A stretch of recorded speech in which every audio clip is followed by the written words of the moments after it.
Like, that was a good run, too. But hitboxes on both the spike and the laser said no.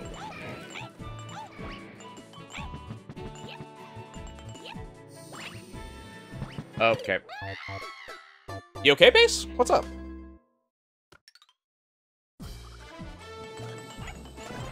What's going on, my dude?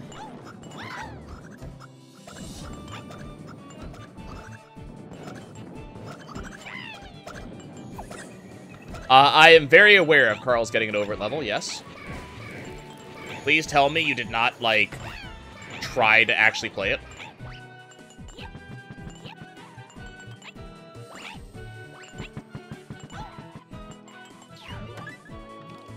Hey, congratulations! I am very sorry that you felt the need to actually play that abomination, but I am very proud of you for actually beating it. Oh, I am dead. I am so dead. God damn it. I got the speed boost that I did not want. I did not want that speed boost.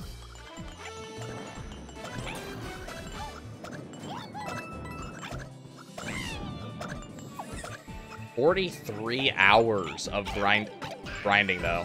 That, part of me wants to know why.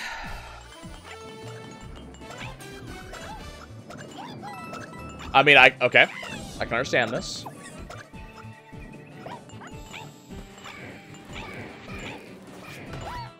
I think you maybe have learned a lesson to be wiser with your challenges in the future.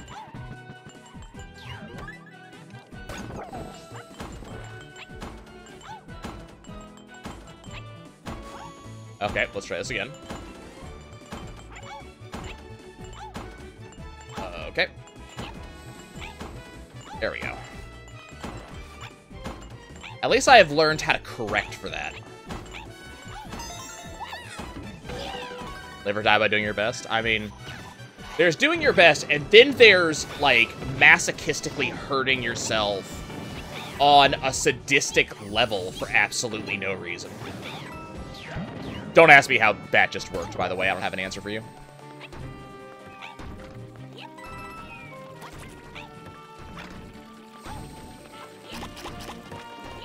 I don't know how that worked either. We're going with it. Okay, cool. We're just gonna wait this one out.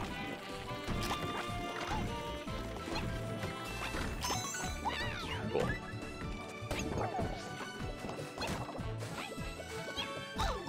Okay, that was straight up horseshit. Especially when that second one did not hit me. Are you kidding me?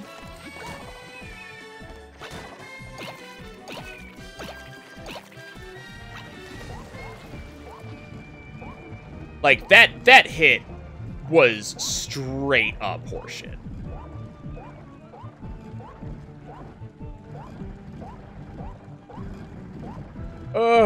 This level.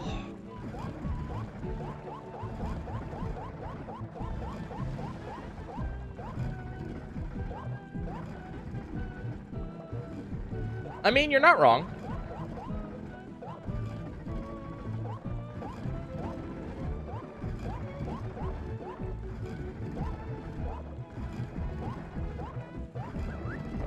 Okay, so I think I just need to be as fast as possible and cut my corners as hard as possible in order to do this.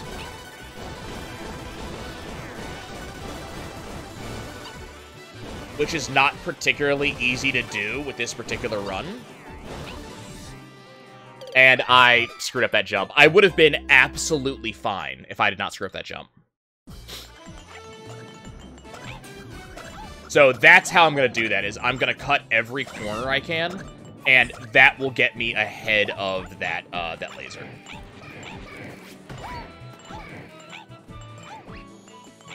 Like I said, I want to maintain my hit-free status until the final section, if at all possible, because the final section is going to be a nightmare.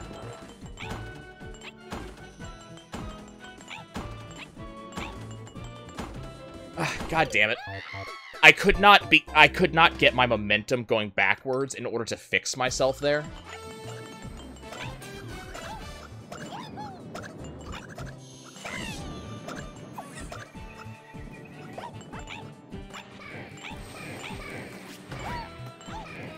Yeah, I will not be playing the getting over it level.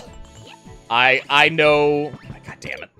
I know when something is not as much beyond me, but something I would not find fun.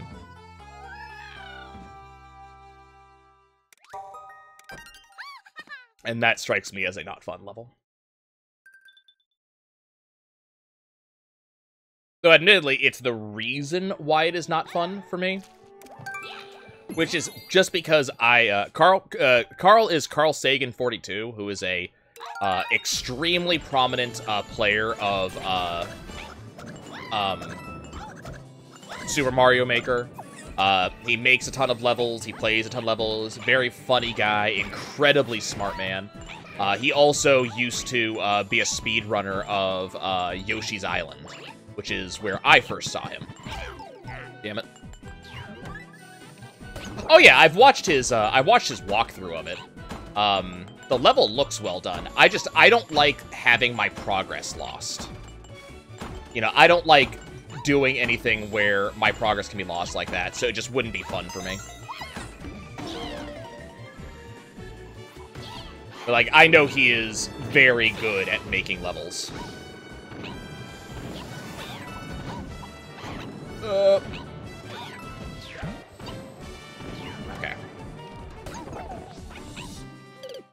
Oh, okay. There's just no doing that. You cannot go fast enough for that.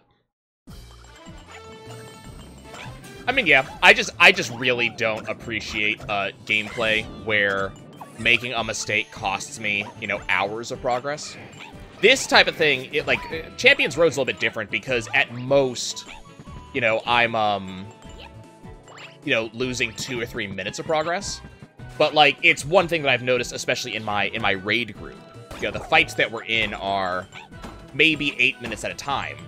But if we lose progress to, like, one of my compatriots making a really stupid mistake or maybe trolling a little bit and stuff like that, I get kind of angry about it. It's because when you guys see me do stuff like this, you know, even though I am talking to you guys and, you know, chit-chatting and stuff, I am, like, generally 100% focused and dialed in when I'm doing stuff like this. So to spend all of that focus and then, you know, and the stress that comes with focus like that, and then to have progress lost hurts. Like, it really actually annoys the hell out of me. But it really depends on what you're doing.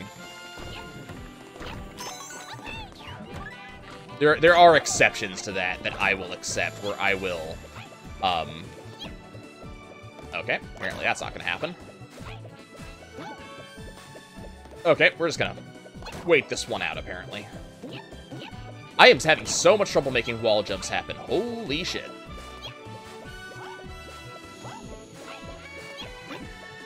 Just gonna wait that one out. I think the way you're actually... Oh, bullshit! Fuck that!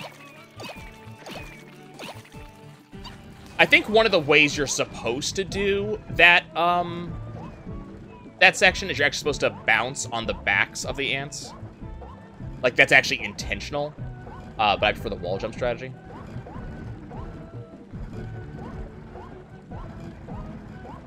Zach, are you talking about... How did that spike not hit me? Zach, are you talking about the getting over it pogo game? Because I've seen one of those.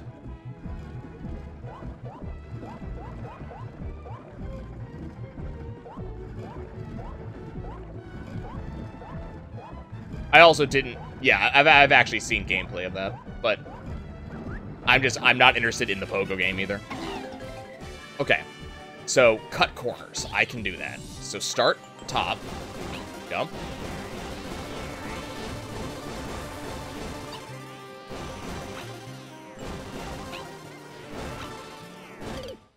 Okay, so I have to be on the far left side for that one. Okay.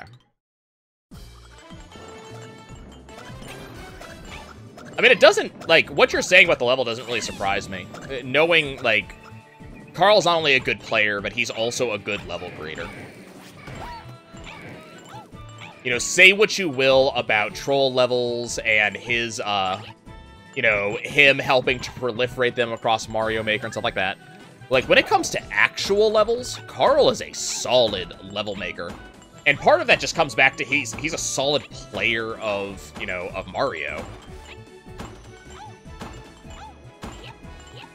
It's really hard to play a game to the level that he does and not actually understand a lot of, you know, basic things about how the game functions. You know, his you know, the fact that he occasionally has, like, brain farts aside.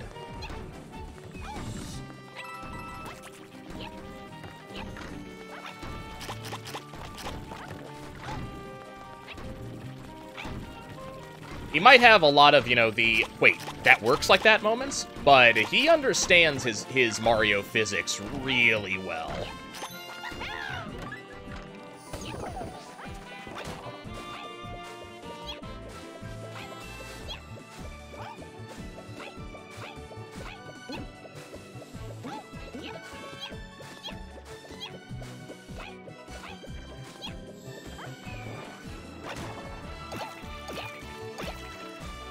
Yeah, it's not gonna work.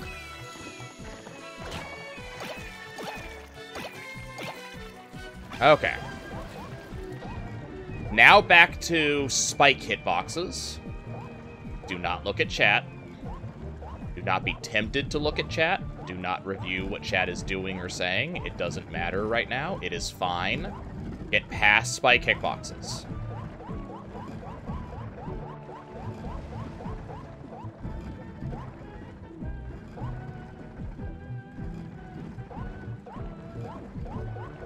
Can review.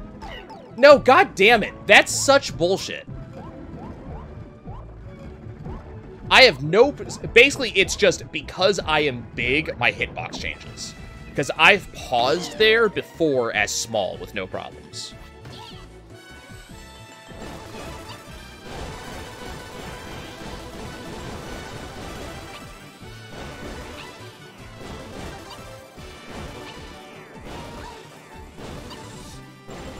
Okay, now time for the hard part.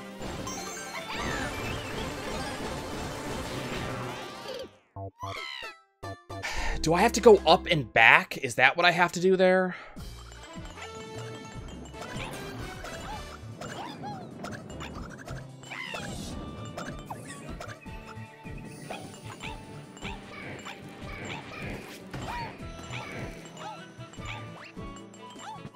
I think if the if his level did not have the bullshit checkpoint thing he did, I'd probably be more willing to play it.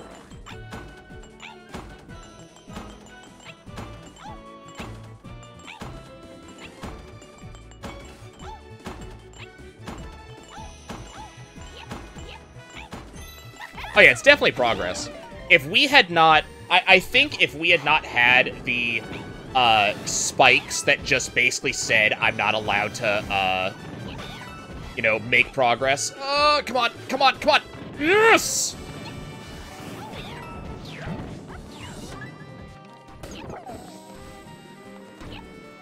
If we didn't have an issue with those spikes, I think I would have probably either...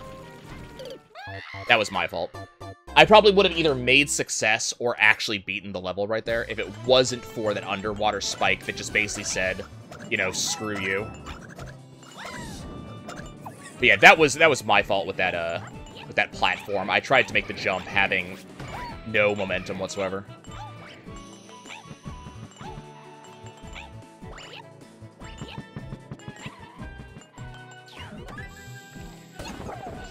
Yeah, I don't know, like, so, you know, me playing all the 3D Marios lately notwithstanding, I'm actually not all that good at Mario games. And unfortunately, a lot of stuff that you see in, like, the troll levels, but in Mario Maker in general, they require you to be good at Mario. To understand Mario physics, to understand, you know, Mario gameplay elements, and I just don't have that level of knowledge, experience, and skill. So I just can't do them.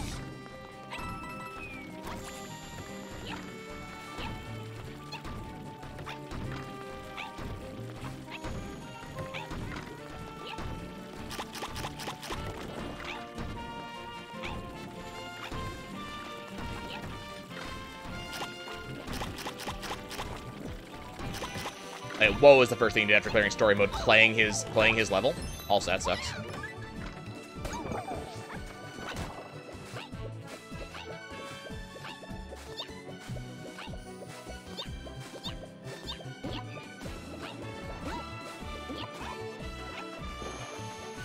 God. That's a reward for beating story mode. Go play a level that makes people tear their hair out.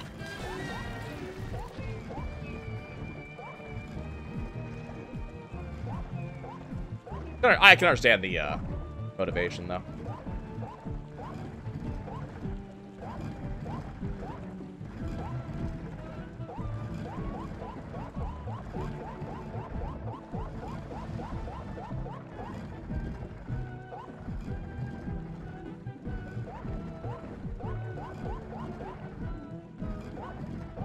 See, like, I can make these tight things. I think there's something wrong with the hitbox as large Toad.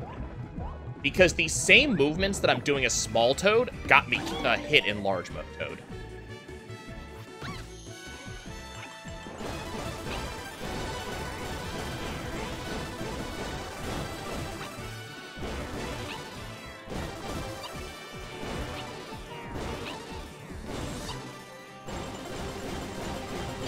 Oh, those... I thought that was going to dissipate. Okay. I thought that laser was about to go away. I was wrong.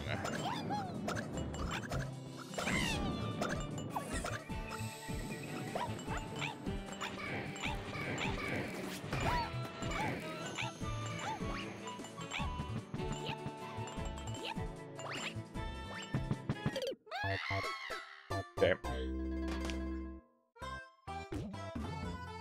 So big is bigger, but that's not how it works in other Mario games. There's actually some kind of interesting things in, like, if you go look at the hitbox of 2D Marios. So the hitbox for large Mario and small Mario is actually the same size, just the hitbox on large Mario is higher.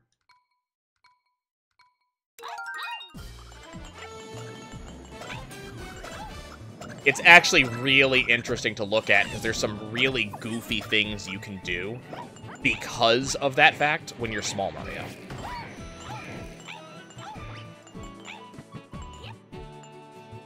It does depend on which game you're talking about, yes. Of course.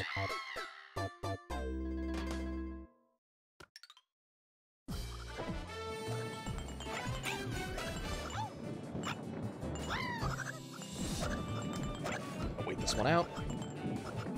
I'm kind of interested in the fact that guy never started attacking me.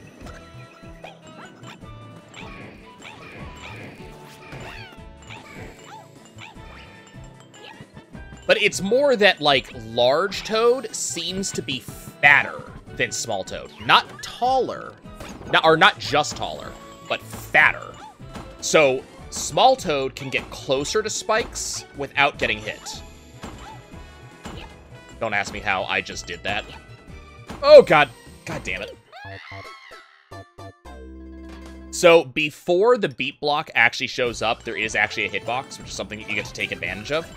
And I've been taking advantage of it, but it's not there as early as I was just now.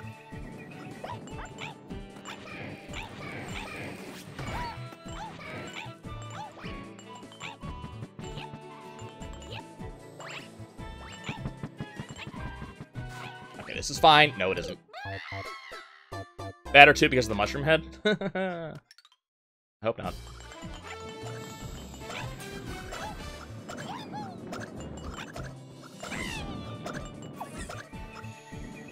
I get irritated with inconsistent hitboxes. I think that hitboxes is something that a developer should... God damn it. Hitboxes are a thing that a developer should get done correctly, because it's something the player deals with literally the entire game. So if you're not consistent with your hitboxes, then the player's gonna get really frustrated. And there are some games where, like, hitboxes are really good, so you always know where your spot is. And there are some games where hitboxes are really bad.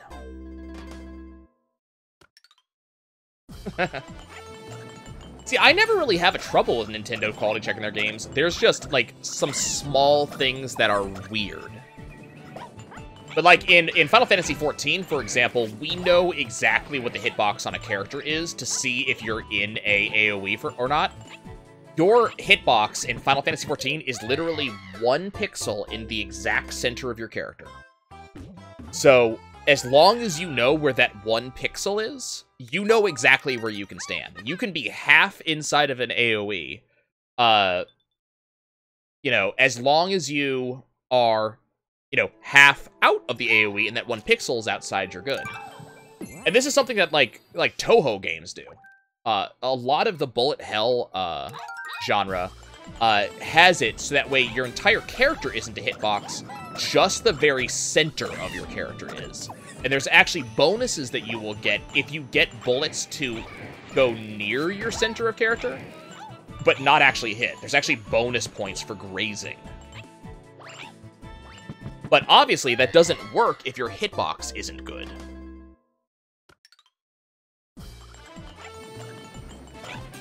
Yeah, League of Legends has some issues with projectile hitboxes. Like, Nautilus's anchor has always been a, like, complaint for players because its hitbox is significantly wider than it looks like it is. So it can look like I missed throwing it at you, but I promise I didn't miss. You just didn't dodge correctly because you weren't accounting for it. Oh, yep. So the problem with that one is that I did land on the top box, but it vanished before I was on it long enough to jump off of it. Oh, I'm bad.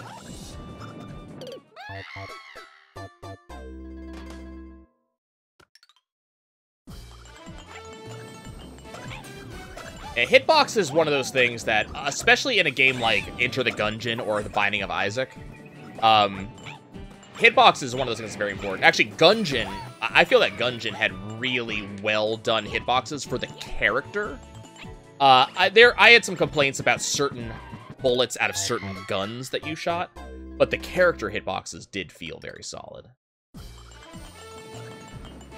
There were definitely some moments when I was playing Gungeon where I was like, yeah, that bullet I fired should have hit that person.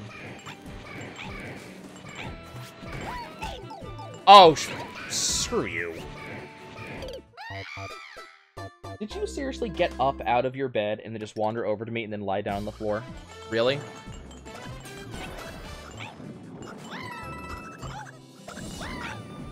I am so glad that I got that, you know, I got that bed at a storage for you. Oh, screw you.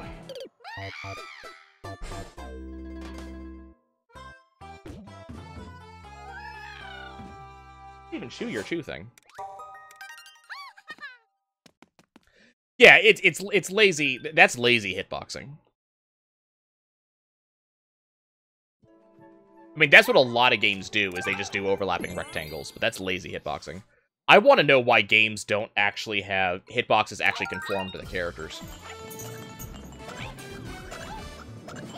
I mean, like, Street Fighter and other fighting games, they have the same concept. Oh yeah, it's very consistent. Like, you will always know where the hitbox is if it's rectangles. That's not even a question. But it does mean that you would potentially get hit by shit that... Okay, fine. You potentially get hit by shit that hits in a place where your character actually is not. Like, my head wasn't there.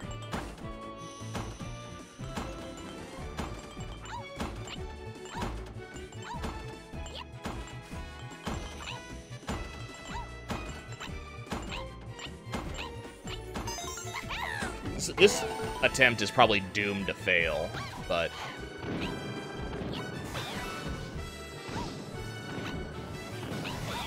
Because we're starting off, okay, yep. Could not hit ground.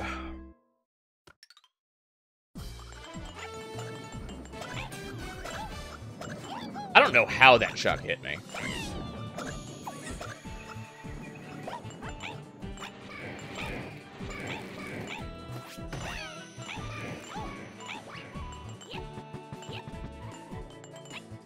I keep on hoping that we'll get, like, Enter the Gungeon 2, as opposed to, like, Exit the Gungeon.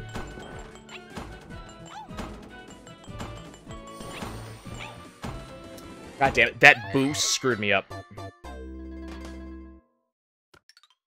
The Toad boost right there actually screwed me.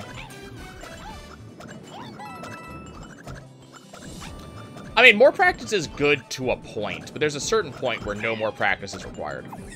You know, like, it's... Some of this stuff is just, like, it's the difference between holding down the jump button for a half a second versus 3/4 of a second. A half a second is good, 3/4 of a second is bad. That was... bouncing on that Chuck's head completely screwed up my lineup there. But, you know, like, a lot of this really is, like, if you are not holding the control stick in the exact right direction, if you're not holding the A button down for the correct length of time, that's the difference between succeeding in a chopstick jump and failing the chopsticks.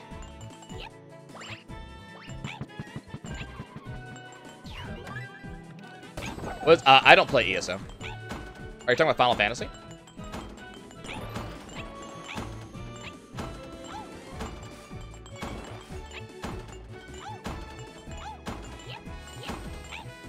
Yeah, I've listened to you talk about ESO, but I do not play ESO.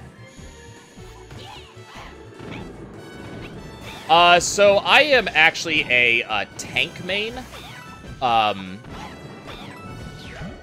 However, my static did not need a tank. They needed a DPS. So in high-end raids, I DPS. But I am primarily a tank.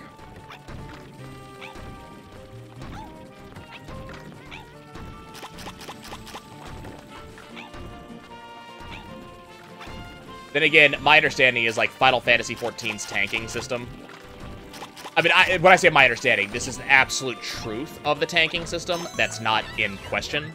Final Fantasy XIV's tanking system is significantly easier than others. It's been really dumbed down as part of Shadowbringers. So it's more about knowing your DPS rotation and knowing how to mitigate damage. And then also, you have to know enemy attacks, especially for bosses, so that way you can move and position them correctly. Especially in, like, the Savage rating, knowing when a tank buster's coming in to mitigate is one thing. You have to know that. But also, knowing that, like, a boss is going to do a beam attack that cleaves. So you know you need to be on the north side, you also need to be away from everybody. Like, there's stuff like that that our tanks have to do. And I really enjoy the expertise that a lot of tanking in Final Fantasy XIV requires.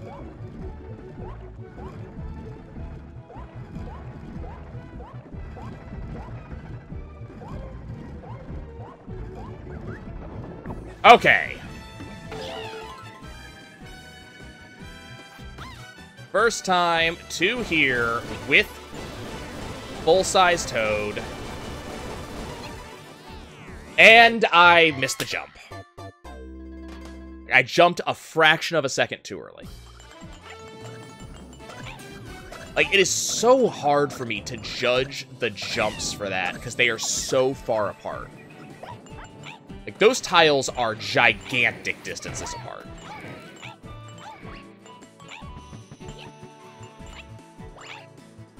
Yep, straight into the pit. I can actually feel when the jumps are going straight into the pit now.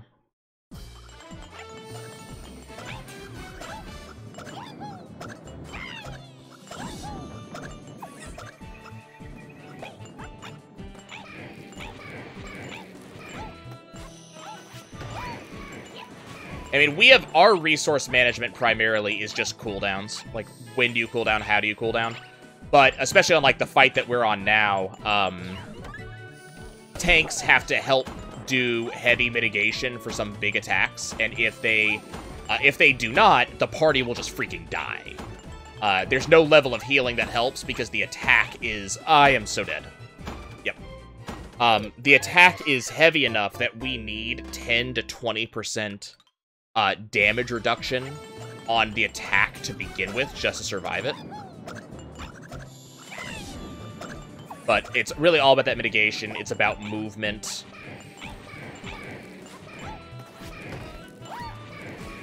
Let's just not deal with this freaking fire, bro. And then, in addition to that, there's a lot of, like, tanks have to do... Well, that sucks. Is Eden raid? Yeah, so that's the Eden raid. You guys saw Eden...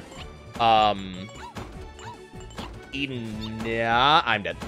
You guys saw Eden 9?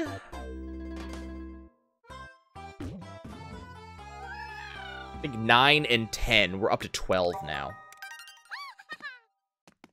Actually, that's what I'm going to be doing in about an hour and a half. Is I'm going to be doing Prague on Eden 12, which is the final one. Yes, that's 9. We are actually officially done with 9 at this point. Like, we don't have to actually do 9 anymore, because all the players have all the rewards from 9, and there's no reason to do that fight anymore. I'm going to continue to do it to gear up additional classes. Like, my tank still needs stuff off of that. But my, my DPS class no longer needs any of those rewards.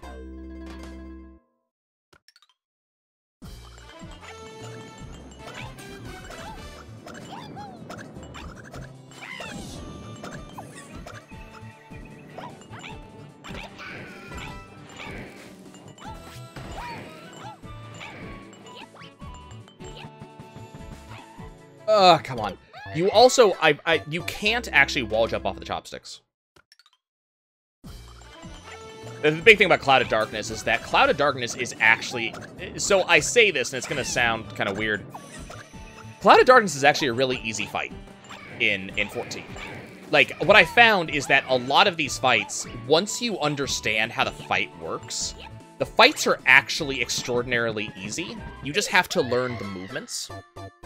There's some exceptions to this. There are some enemy attacks that are actually hard to deal with. So the next boss, Litany, with the Shadow Keeper.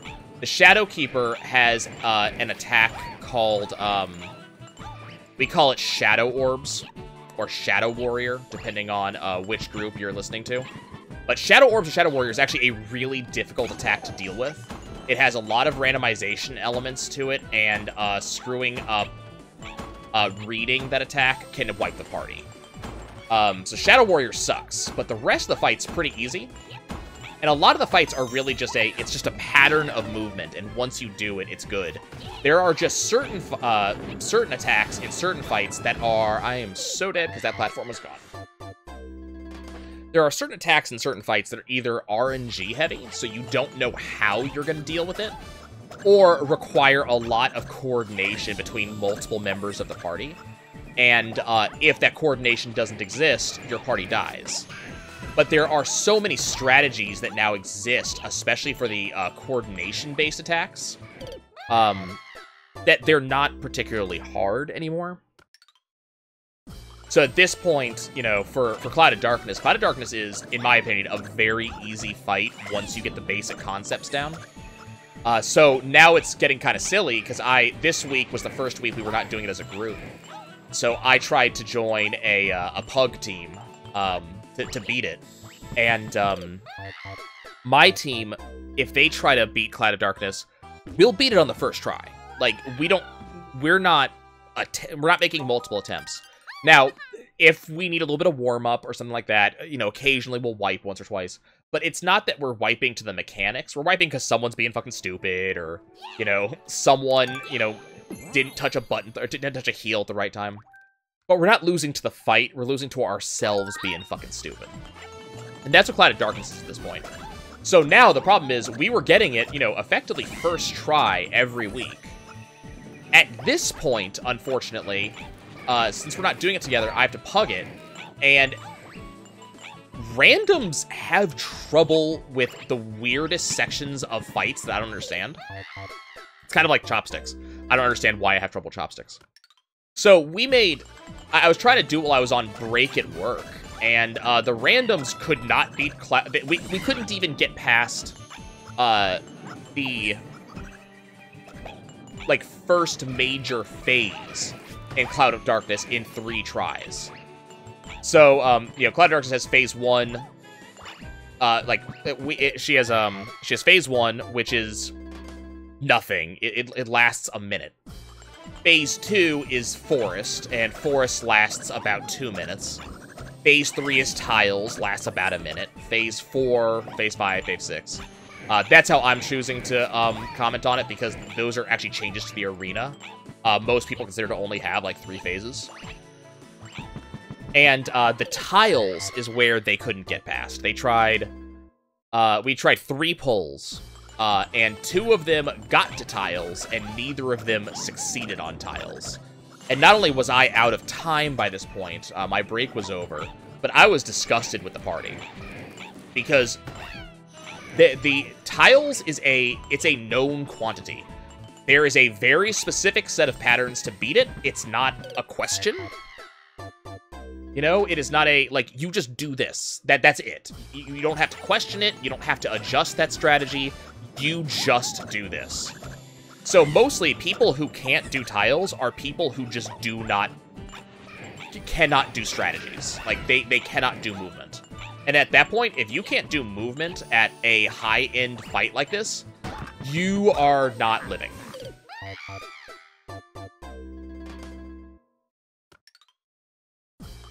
Yeah. Oh, okay. This game over and try again.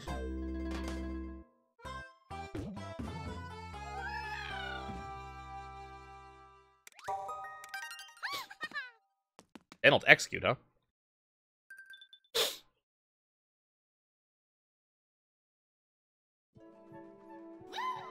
Yeah, our newest raid, Delibrum Regine, is a series of, I think it's 5 boss fights, one after the other.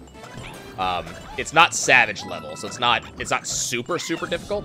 There's a Savage level, Delibrum Regine as well. But the regular level is not super difficult. The mechanics are all fairly straightforward and easy to execute. What I love about this, and keep in mind, this is not a complaint, I love this about Delibrum Regine. If you make 2 mistakes within 2 minutes, you die. That's it.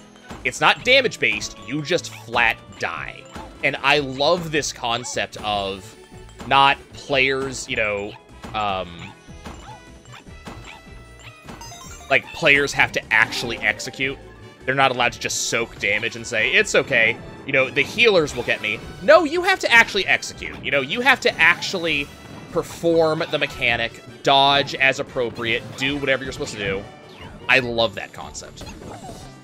I love punishing players who refuse, because there's a joke about Black Mages. Black Mages are turret casters in Final Fantasy XIV.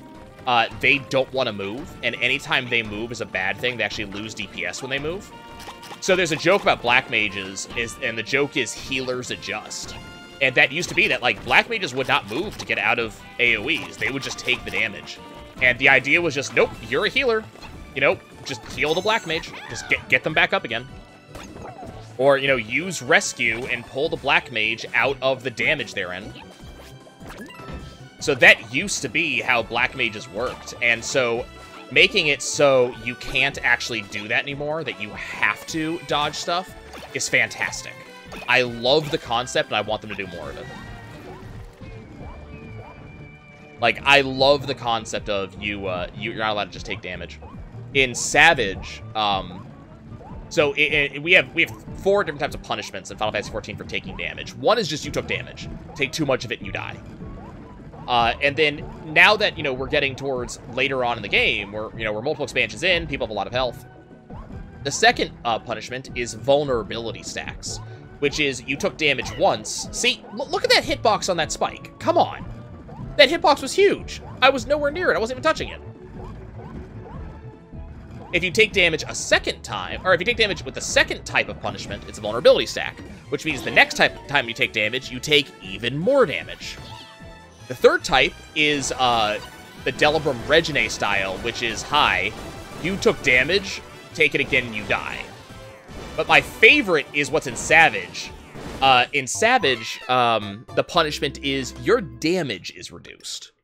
Which, not only does it mean that you're not going to parse well, so it makes you look like you're not damaging as well as possible, but take too many of these, and you're just not going to kill the boss for the enrage hits. And I think those are all great. I wish we had more stuff like that. Okay.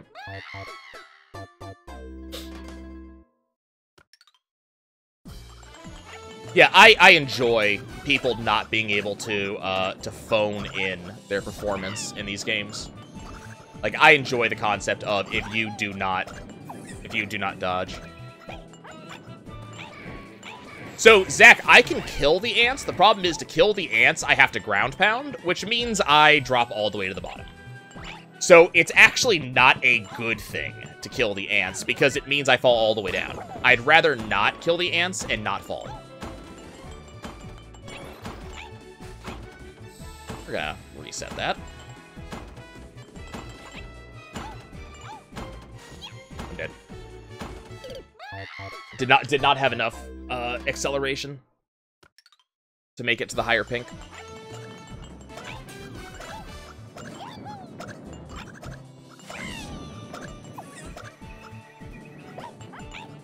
I'm so tired of this level.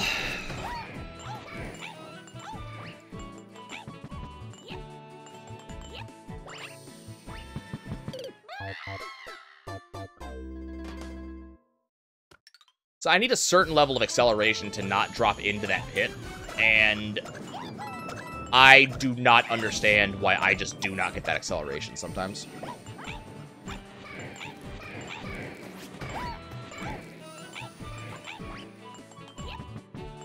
Muscle memory urn.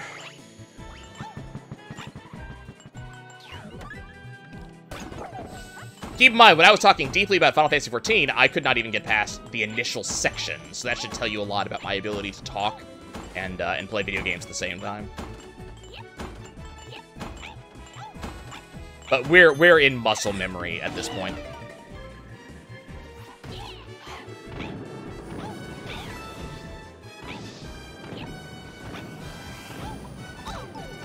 Oh, you little shit. Okay, cool. I just can't kill him. Just fly all the way around him.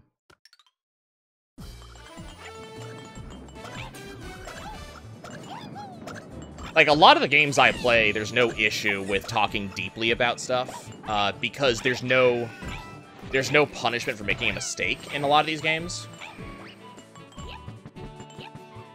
This is one of the few times in 3D World, yep, where making a mistake will actually, like, straight up wreck you.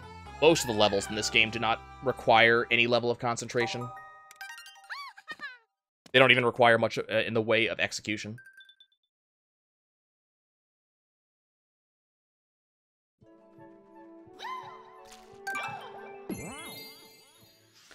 We have a new area in 14 that's got a couple of fights that are similar to that.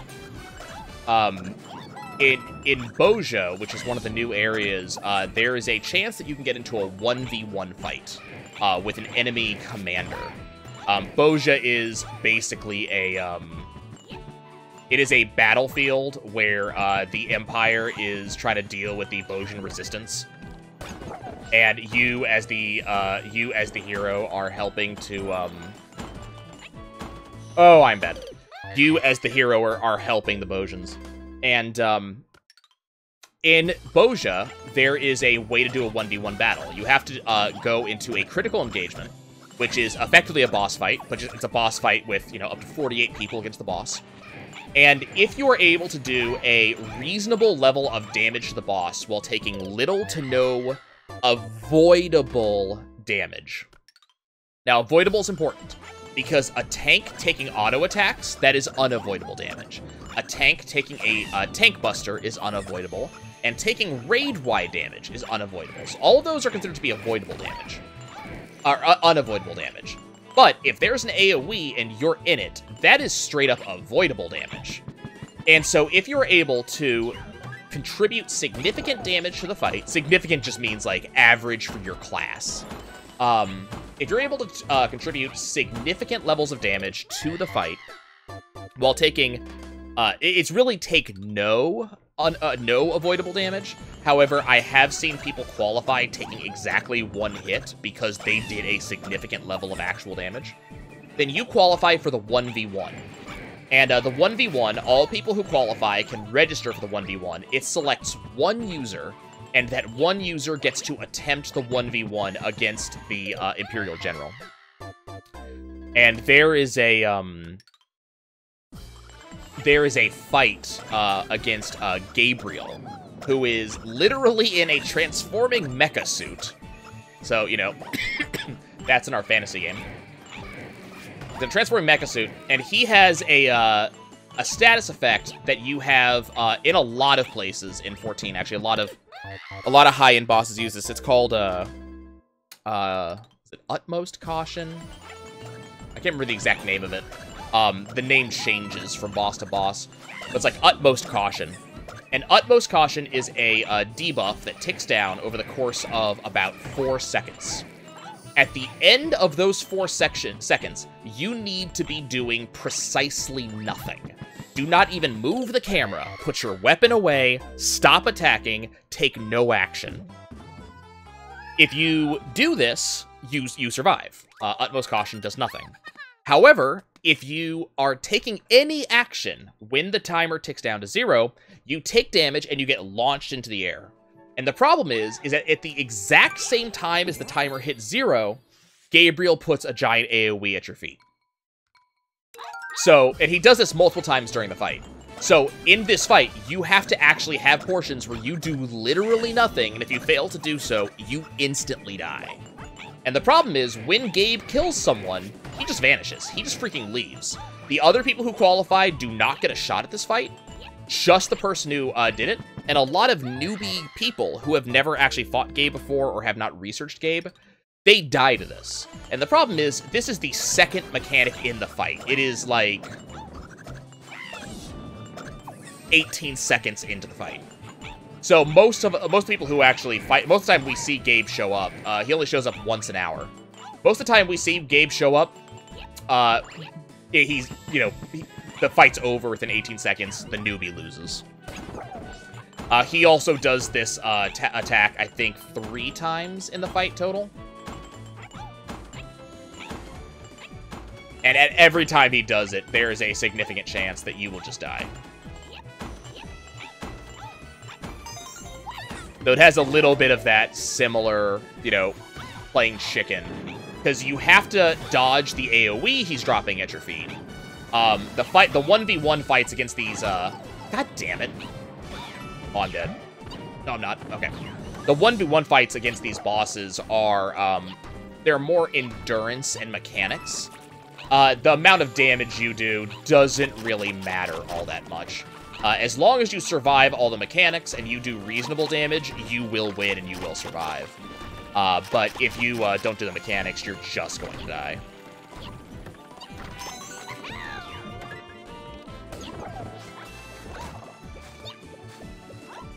I have actually only ever had 1 chance to fight Gabe. I got actually a fair distance in, which I am very pleased about. I actually was very happy with how far I got in.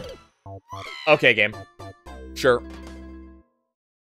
But I actually got a fair distance into the fight, and then, unfortunately, the second Utmost Caution happens in the middle of a completely different mechanic, and I, due to the nonsense going on, I missed the second Utmost Caution and got killed because of it. I knew the first one was coming, I missed the second one. Damn it.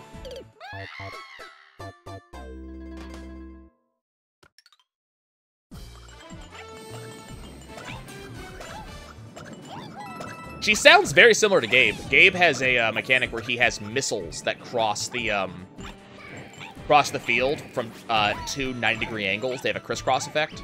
And during this missile attack, you have to find a safe place to stand.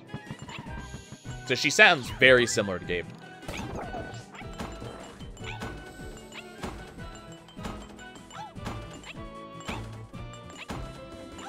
Okay, let's actually focus up and get this done.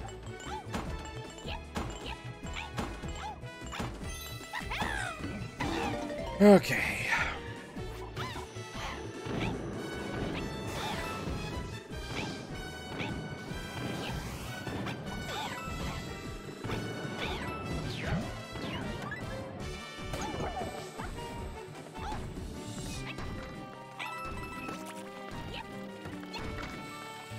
Oh, come on! I pressed the jump button, and Toad, I guess, was not actually on the ground when I pressed the jump button. So he didn't jump. He was already over the edge. That's obnoxious.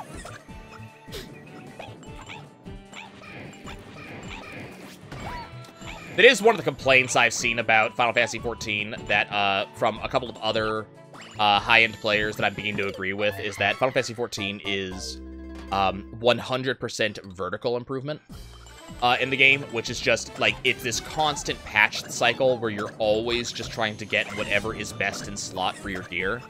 And, you know, you get best in slot, and then after you get best in slot, you just wait until next best in slot comes out.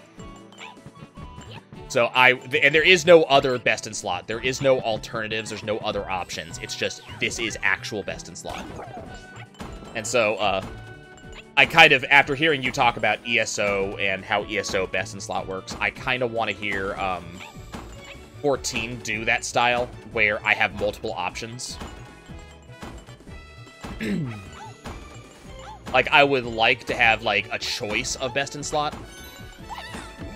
The problem is, we have, you know, so we've seen in Final Fantasy MMOs, like Final Fantasy XI, we've seen what happens when you have multiple best-in-slot options, or the example a lot of people are bringing in is gear that does more than just stats, that actually improves your, like, it improves a skill. And the problem is, like, you know, in 11, which is the, you know, other Final Fantasy option, we had gear that improves skills, and you're using them for, okay, I didn't get enough for momentum to actually make the jump. Like, if you were a mage, you were using the elemental staves for 30 or 40 levels. So it was this thing where, like, you know, if you were a red mage, a black mage, or anybody that could use black magic, not only did you have to have these staves, but you're using them forever. Yeah, they don't go away. And so it ends up being that thing where, you know, yeah, lateral improvement is nice and all, but it means that you're not... You have a lot of options, but you need to kind of hold on to these options forever. If a tank gets an item that says your enmity generation is, you know, okay, is significantly improved from this item, you're never gonna not have that item if you can have it, you know? Oh, that was bad.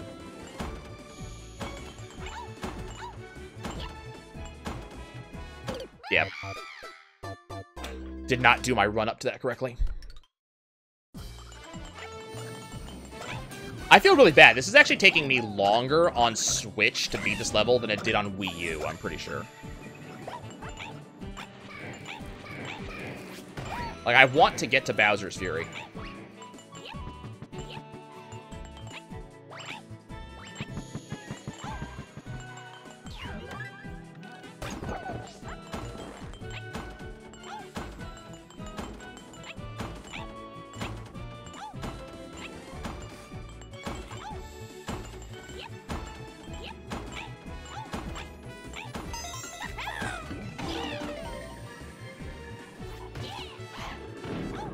Yeah, we're, apparently we are officially getting a stat squish as part of Endwalker, which we've probably needed one for a while.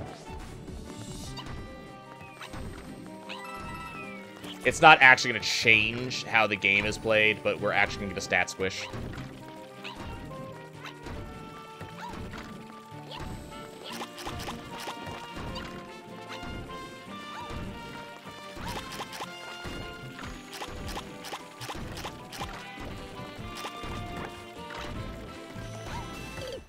Oh, okay. Did not jump quite high enough. Yeah, we don't have anything like that. We just have literal best-in-slot sets. For most classes, it's just whatever set of equipment gives the most critical and critical hit stats, and direct hit stats, with some slight adjustments for there's a couple tanks and like a couple of healers that might have a slightly different set. But generally, it's just critical hit and then direct hit, which is kind of more like a mini crit. And critical hit and direct hit can stack. So most classes that, you know, do this game, they just want as much crit incorrect hit as they can. God damn it. I'm just gonna go in.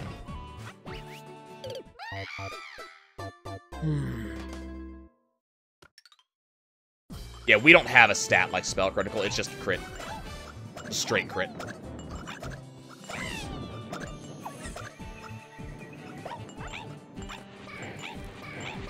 My understanding of our stat squish is less that nothing's really going to change except the numbers. You know, if it takes you 5 seconds to kill something now, it'll take you 5 seconds to kill something after the stat squish happens. If they just want to make it so our, you know, like our HP numbers right now are,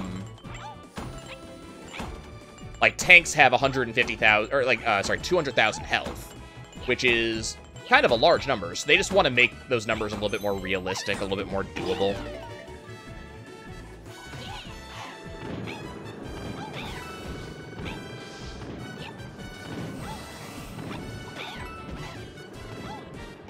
Oh, come on. Why is this guy... Like, why can I never make that jump? Like, it's my fault, I get it. But I just don't understand, like, why I have this much trouble with that.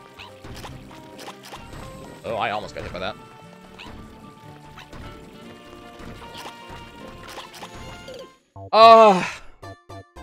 If I had jumped a second later, I would have been fine.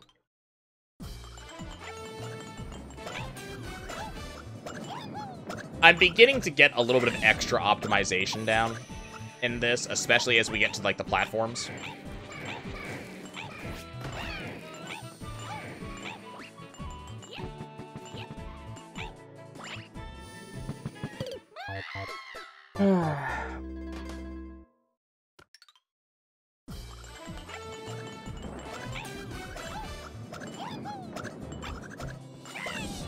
I'm really excited. We did get the announcement of the new expansion for 14.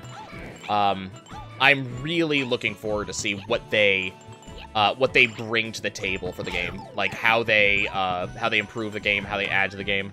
I do want to see, like, as much as I love the game, I do not really want it to continue on the path it's on now, because the path that we're on now is just. The new content is basically the old content, just more of it. Like, it's not... You know, we see some new mechanics and stuff like that, but there's not a lot of new stuff that changes with new content anymore. So I would like to see them start to really branch out. And we'll see if that happens.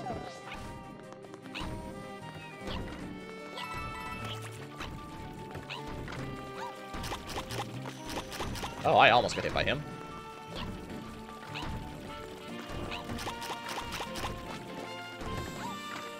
I should just kept running. I should just kept running. I was fine. I could have actually made that.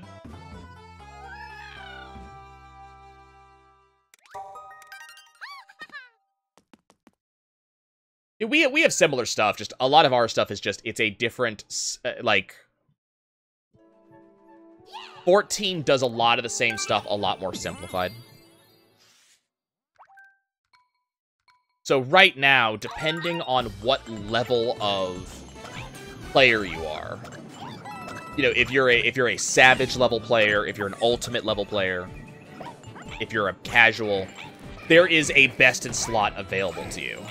And that best in slot cycles a little bit, but like there will be, you know, crafted best in slot, which will be the best in slot for a while, but then the raid best in slot comes down. And the raid best in slot will be better than casual best in slot, but if you're, you know, if you're gonna be a casual, if you're, okay, I need to not allow that boost to happen. Letting that boost happen screws up that jump. But if you're a casual player, you're probably not gonna get the raid best in slot because you have to actually beat the raids. So what they do instead is that you keep the crafted for a while, but there is a currency called tomestones you get that you just get it for doing high-end content. You spend your tomestones on it, but tomestones have a cap, a certain amount per week you're allowed to earn.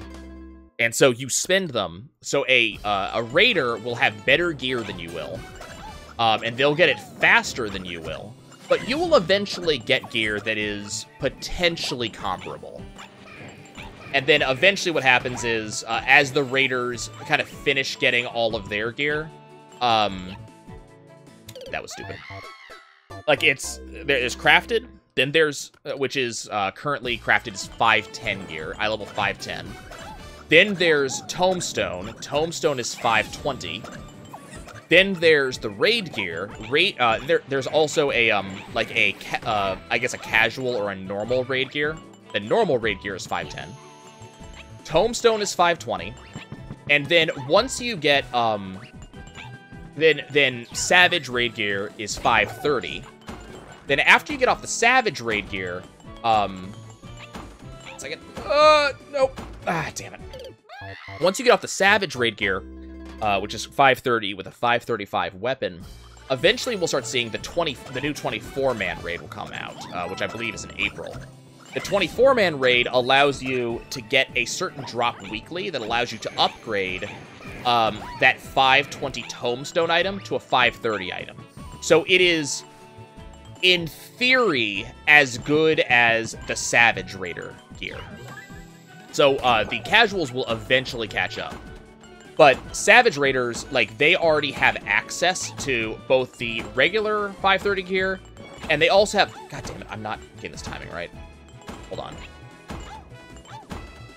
Nope. There we go. They not only have... They have access to both sets of 530 gear.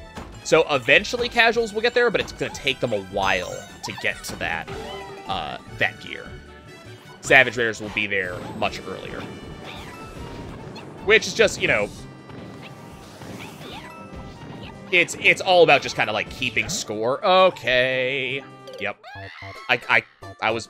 Nope. Magnetized myself straight towards the pit.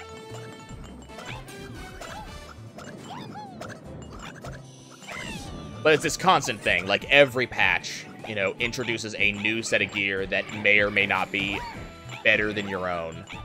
And so you just kind of calculate out what's best in slot, get that, and now you're good until the next patch, where the next set of gear comes out that you calculate if it's better than your own.